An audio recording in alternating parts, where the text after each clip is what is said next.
today's show. Why in the world did Trae Young get ejected? And why on flat Earth are the Celtics worse than last season? Before the Lakers host the Clippers on NBA TV, Jared Greenberg joins us to discuss if the Lakers should shut down LeBron. And KD's water filtration system stars in new weekend whoopsies. It's Monday, March 4th. The starter starts now.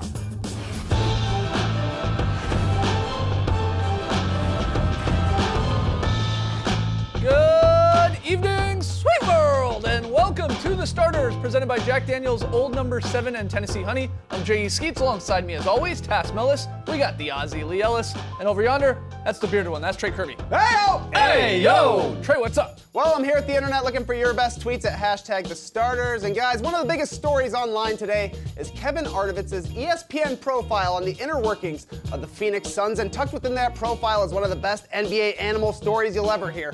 4 years after naming Ryan McDonough general manager, owner Robert Sarver acquired some live goats at an event at Talking Stick Arena and planted them in McDonough's office. The stunt was both a practical joke and a message. The Suns should find a goat of their own. The goats, unaware of their metaphorical connotation, proceeded to defecate all over McDonough's office. The same exact thing happened to a girl in my high school who brought a goat in for a speech. You can't trust goats. But this brings us to today's question. What is the funniest NBA animal story? And to me, there's nothing better than Mike Miller's monkey, Sonny. As he told Hoop Magazine back in the day, I left the house one day when I was in Orlando and I got a call later from my neighbor who said that my dogs and monkey were walking around the neighborhood. Sure enough, when I got home, my monkey was riding the Great Dane and they were walking up and down the street. He'd unlocked his door, gone downstairs and opened the door for the dogs and taken them for a walk. How did that seriously happen? Crazy. But we want to hear from you, so let us know on Twitter, what is the best NBA animal story? Send them to us at hashtag The Starters. We'll hear from you later. All right, get your tweets in. On tonight's show, Jared Greenberg joins us live from Los Angeles to set up tonight's pivotal Clippers-Lakers game. Yeah, I'm using pivotal man. Already. We got new weekend whoopsies. We got a very solid play. We even got a wedgie. But we start with a new segment here tonight called Tell Me Why, featuring the Backstreet Boys themselves. Trey, explain. The Boston Celtics snapped their 4-game losing streak on Friday, but got right back to their losing ways on Sunday in a lifeless performance against the Rockets. The C's won 55 last year, went to Game 7 of the conference finals, but they're currently the East 5th seed on pace for 48-ish wins, so tell me why the Celtics are worse than last season. Thanks, Nick Carter. It's a good question. This team doesn't believe Kyrie Irving should be their leader. I think that's why they're not number one in the Eastern Conference, because they've got all the talent in the world. It's a question of chemistry and not talent. And if you look back to last year, everybody was comfortable in their roles. Kyrie Irving can be the number one option on a championship team. I do believe it. But it's not working on this team because I think 2, 3, 4, 5 down the line don't believe that Kyrie should be there. And part of it is what happened last year, and that Jason Tatum and Jaylen Brown were in these roles and comfortable.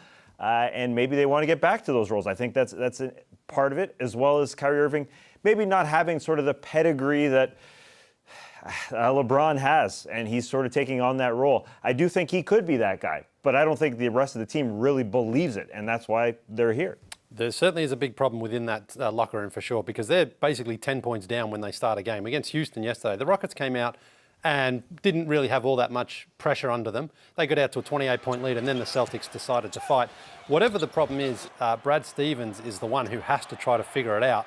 And he's tried a few lineup changes. He's trying to find a few different rotations. It doesn't really seem to be working. So someone has to basically, I think, go into the locker room and say, okay, this guy is a leader or this guy is, and we have to follow what that person, as that person sets the tone, because Kyrie's got the talent, there's no doubt. He's one of the best players in the league, but for whatever reason, he can't get that out of the other players, and they don't want to seem to be able to. There seems to be Kyrie over here and then the rest of the guys over here, and when Kyrie's not on the court, they seem to play better.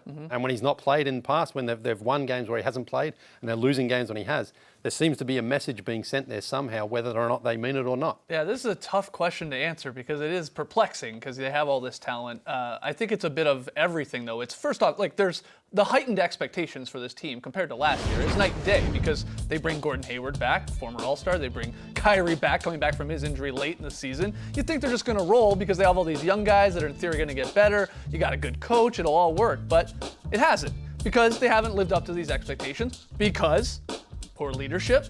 I think both Kyrie and coaching with Stevens there and the leadership part as well. And then, the chemistry, they just don't seem to like each other. They don't play all that hard for each other. But we showed you the stats there. They're still a really good team. This is a team that still is, top 10 in both offensive and defensive categories, can score the ball. When they play well, we're like, they're one of the better teams in the league. But they don't want to go, they don't want to fight. At least a lot of the guys don't seem to want to fight every possession. There's a handful. Jaylen Brown's been playing really hard lately. Some think he might be inserted back into the starting lineup just to try something new. Because when you start this game, like you said, against the Rockets, you're just in a hole. Yeah. You're just digging yourselves off the entire game. I mean, you can't keep doing that time and time again here. But this is confusing. I think there's enough blame to go around to everyone, though, not just Kyrie. I'm not blaming Kyrie, but the locker room isn't flowing whatsoever. Yeah. Their defense was second in the league last year.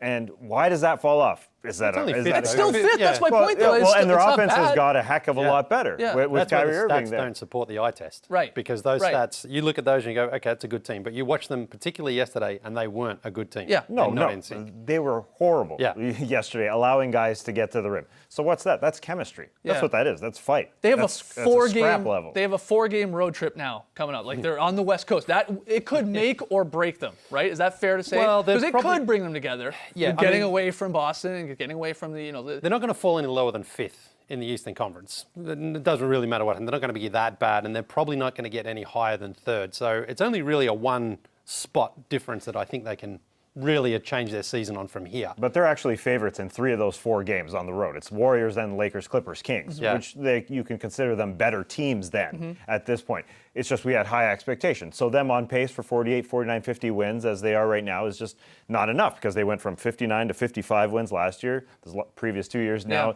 on pace for about a 50-win team.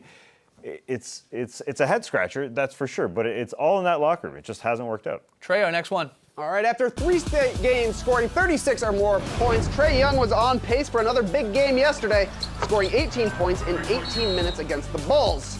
And that's when he got tossed after picking up a second technical foul for staring at Chris Dunn, so Tell me why Trae Young shouldn't have been ejected. Because he didn't do anything. I mean, you said, he didn't touch anybody. He didn't say anything that he shouldn't say out there on a court. He didn't gesture towards Dunn. He just hit a deep 3. No, come on. I agree, but come on. Well, that's what the referee said. Look, you're right. The NBA crew chief after the game told That's the pool a menacing reporter. look.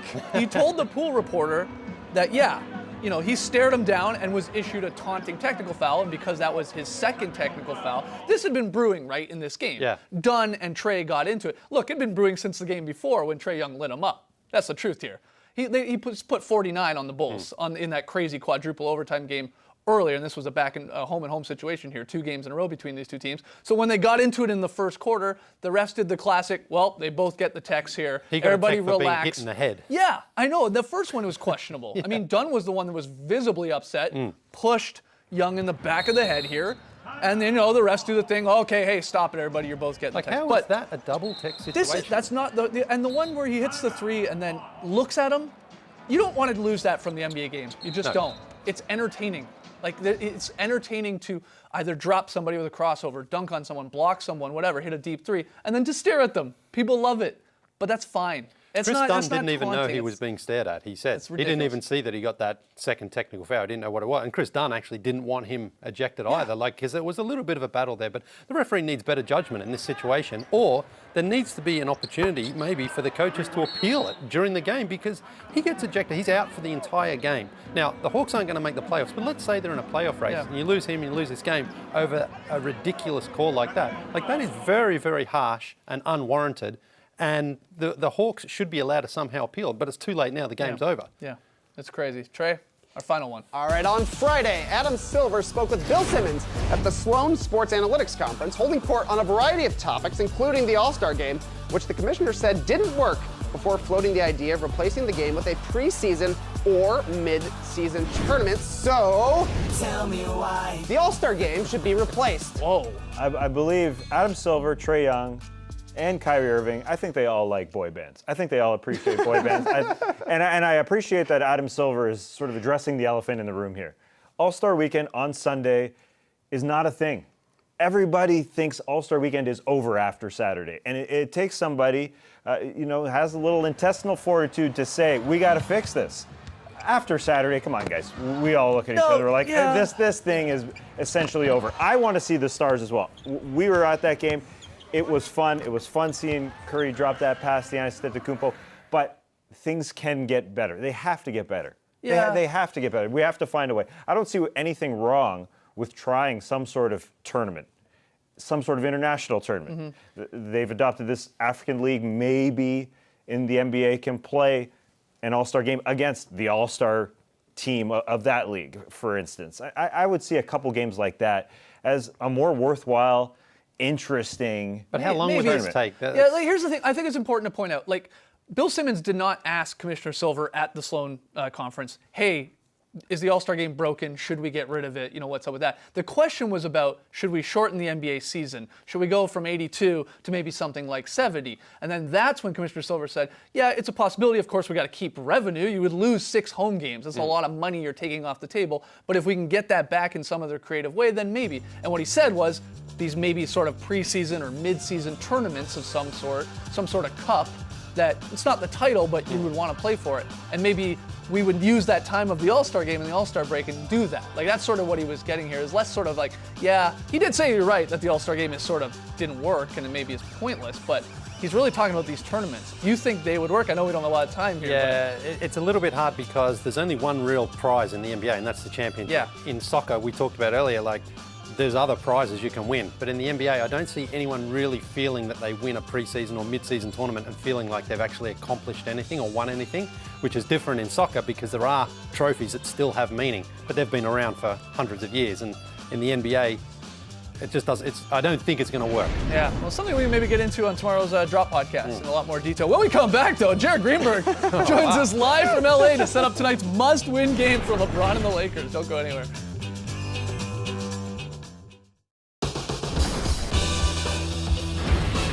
The Starters is presented by Jack Daniel's Old No. 7 and Tennessee Honey. Tonight on NBA TV, we got a basketball doubleheader. In the first game, we got the Mavs and the Nets, and that nightcap is the Battle of LA. And joining us live from the Staples Center right now to talk Clips Lakers, it's Jared Greenberg.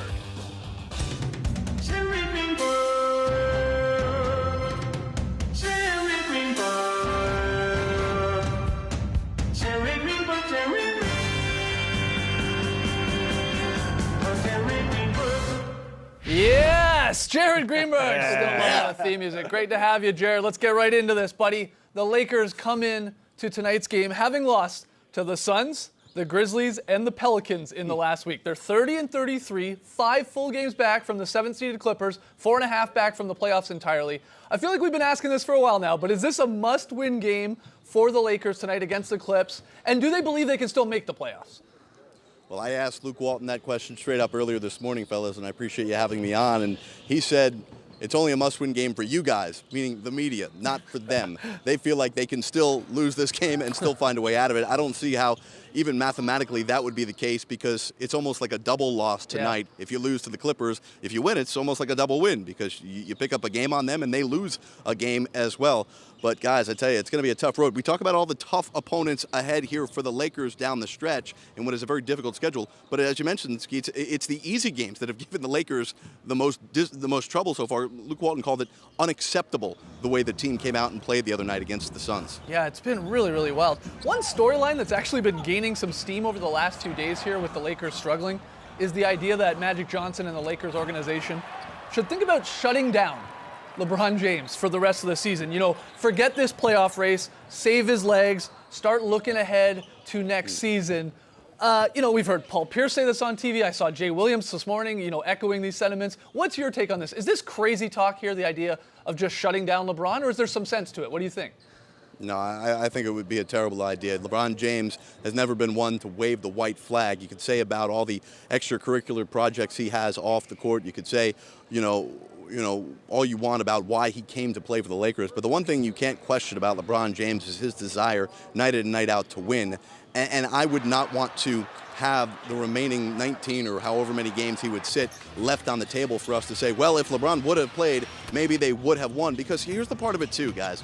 As much as the Lakers need to win, you're also counting on the Kings, the Clippers, the Spurs not to have a collapse. And each one of those teams have had parts of their seasons where you scratch your head and you say, maybe this is not a playoff team. So as much as you have to have confidence in the Lakers, do you have that much confidence in those other teams that they'll be able to succeed? So imagine LeBron sitting down and the Kings, the Spurs, and or the Clippers go into the tank, and now you could have had LeBron take advantage of those games. Yeah, I don't see that happening. I'm with you there. Well, we had some news today. Woj reported today that the Lakers and free agent Carmelo Anthony, they're pausing talks on a possible contract agreement unless the franchise makes a sudden turn here back toward playoffs contention, because they've lost 4 of the past 5.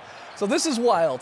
But my question off of this, really less about Melo, but more looking to free agency. Do you think the Lakers' disappointing season here, and it's been a huge disappointment, I think we can all agree on that, is this going to possibly cost them in free agency into the summer here, them not being good, maybe not even making the playoffs? I think so. I'm sorry. I'm just having trouble not laughing about this Carmelo Anthony story, because the way I read this story almost sounded like it wasn't the Lakers' decision not to bring in Carmelo Anthony for the final few weeks of the season, but yet Carmelo Anthony's decision because he wants to see if a playoff team would want his services. Yes. And the Lakers aren't good enough at this point. What? Yeah. So, yeah, I agree. And that's what's interesting about this game tonight with the Clippers.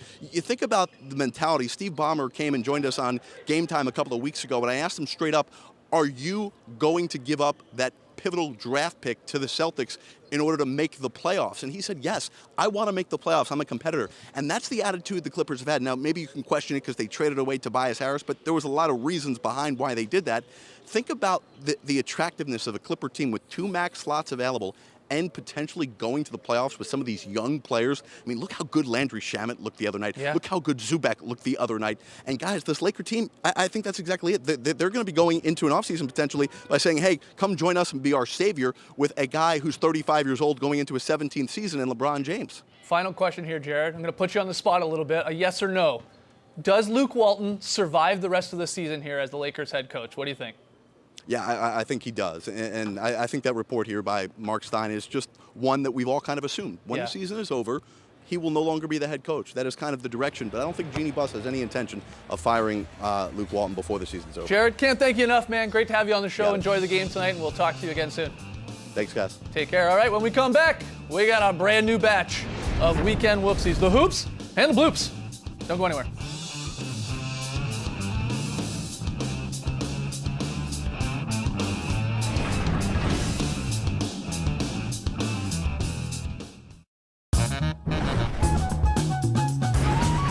Welcome back to the starters. It's time for some Weekend Whoopsies. The hoops and the bloops. LeBron had a couple rough passes this weekend. The first one goes way into the. He's always got eyes in the back of his head. Yeah. Just a little high. We got one later, way worse. Friday, Blazers Raptors. Little pump fake party there from Serge. So Myers Leonard puts his butt on his face. Hey, Butka. On Friday, March 1st, Marcus Smart hit all 4 of his threes. He went 4 for 4. Money. So Okay. after the game, NBC Sports Boston got a little cheeky. Has not missed a 3 since February. It's true. See no lies. See no lies. Alex Len forgot he was playing basketball for a second. Decides to kick it up when he was getting boxed out there on a rebound. Now, I can't really blame him. They went to quadruple overtime. He was tired. His mind was wandering. Forgot what sport he was playing. Nice touch, though, there. Very nice. Devin Booker, not known for his jams, throws one down hard on Anthony Davis. Watch his teammate, DeAndre Ayton. Whoa!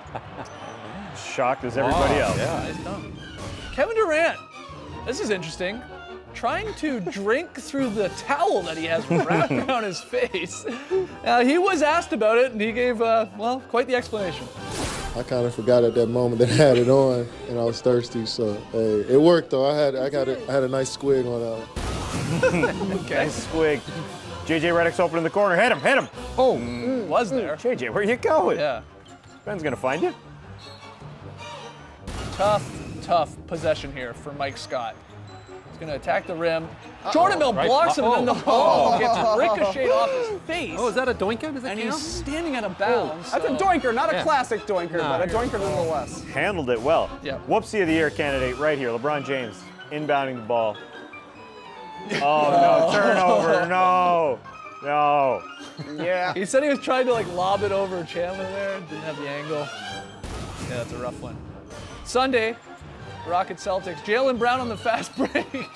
Yeah, now some people get away with this. Corey Yeah. Brewer took like Oh, 11 you steps bet. once. Yeah. But It's a gather, sir. yeah, no, that's a travel. He got that one right. Kyle Lowry has picked up his play since the acquisition of Marc Gasol, and he tries to pick up Mark here.